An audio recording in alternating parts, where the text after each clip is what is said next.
Well, hopes of seeing Kentucky in the NCAA baseball tournament came to an end this weekend. The selection show came and passed with the Wildcats not hearing their name announced. That's right. And after a huge turnaround in the month of May, there was optimism. Kentucky did just enough to earn a bid into the 64-team field, but in the end, a run to the SEC semifinals proved not to be enough. The Cats finished the season with a 33-26 record, with series wins over powerhouse programs like Tennessee and TCU, plus conference tournament wins over Vandy and LSU on their way to the tournament semifinals. But ultimately, it was likely the non-conference losses to Western Kentucky, Indiana, Ohio University, and Eastern Kentucky that kept the Cats out of the NCAA tournament. So even though this team had an exciting stretch to get into the conversation, it's on to the offseason for the Batcats.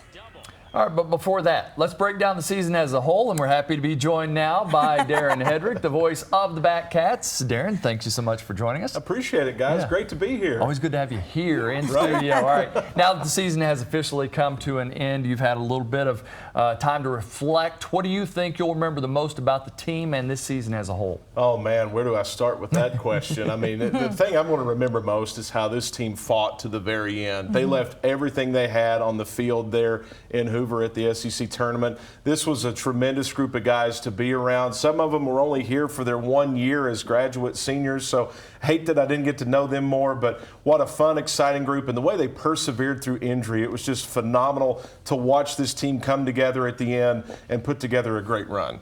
And let's talk about that SEC tournament run, because Darren, you may be the good luck charm. You're also the voice of the women's basketball team who did something very similar. So tell us your secrets, Darren. I wish I had some, but I think the secret is we had teams get healthy at the right time in these tournaments. Women's basketball was clicking on all cylinders, and they were playing with a lot of confidence. In this baseball team, the lineup got healthy. Rajanu was back from the hamate injury, and the pitching staff had figured things out after losing Cole Stupp and Darren Williams.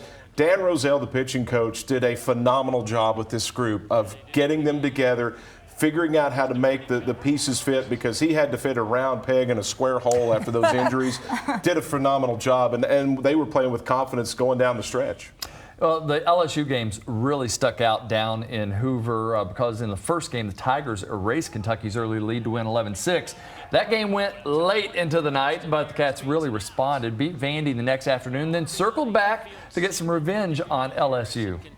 Yeah, it was a phenomenal effort to just see them come back against Vanderbilt and LSU. Fun games to watch, pitched well, situational hitting was there, and it was just so much fun to watch this team roll through two really tough quality opponents there. I thoroughly enjoyed that LSU win because LSU just looked so dejected, like they couldn't believe this was happening. That was awesome. And 4 Cats were named to the SEC All-Tournament team. That's catcher Devin Burks, pitcher Sean Harney, second baseman Daniel Harris the fourth, and shortstop, of course, Ryan Ritter.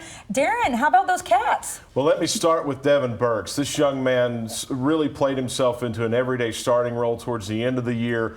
Mr. Positivity, played with so much confidence down the stretch that the coaches couldn't take him out of the lineup. Then you have Sean Harney.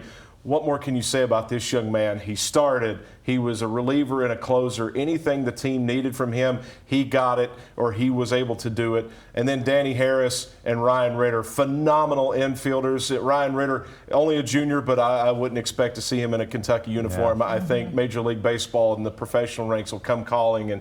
And Danny Harris, a 2-time All-American, played like it this year with Kentucky. All right, we got to ask, were the Cats snubbed? Do you think they should be in the NCAA tournament? I think they should be in the NCAA tournament. This is a team that when you start going through their resume, strength of schedule checks the box, Power 5 wins checks the box, top 25 RPI wins checks out. You just go down the list. The thing that got him at the end of the day was the RPI, which I don't understand. I've tried to understand it. I even do the math, and it doesn't come out right for me. So, you know, the committee judged that the 12-18 conference record, some of those midweek losses early in the season, and the RPI was too much for this Kentucky team to overcome. But I don't think it's fair that you use some of those midweek losses early in the year after injuries to the pitching staff against this team. I wish the committee had judged that a little more. And how do you leave a team out that dances like that, Yeah, right? I mean, best dance moves, just for the entertainment. Best choreography TV in the ratings, SEC. way up. So what's next for the Batcats? Do you think the staff goes back into the transfer portal to add some new pieces next year? And what are the positions of need? You know, I think the positions of need really is going to be the entire starting lineup. Depending on how things go with the draft here in a month or so, they may be looking at replacing every position except the catching spot. Now, the pitching staff is going to be great. They're well taken care of coming into next year. They've got a strong freshman class coming in. Got to beware of the draft there, too. Yeah. Some guys may go into MLB, but then the transfer portal is going to be big again this offseason, and I think Kentucky did a great job with that last year. They'll do it again this year. Darren, as always, thank you so much for your insight. We love having you here. Appreciate it. Thank you. All right, coming up next, we will check in with head coach Nick Mingione. Joins us with his take on the season, including that magical run in the SEC tournament and the disappointing end on Selection Sunday. That's right after the break, only on BBN Tonight.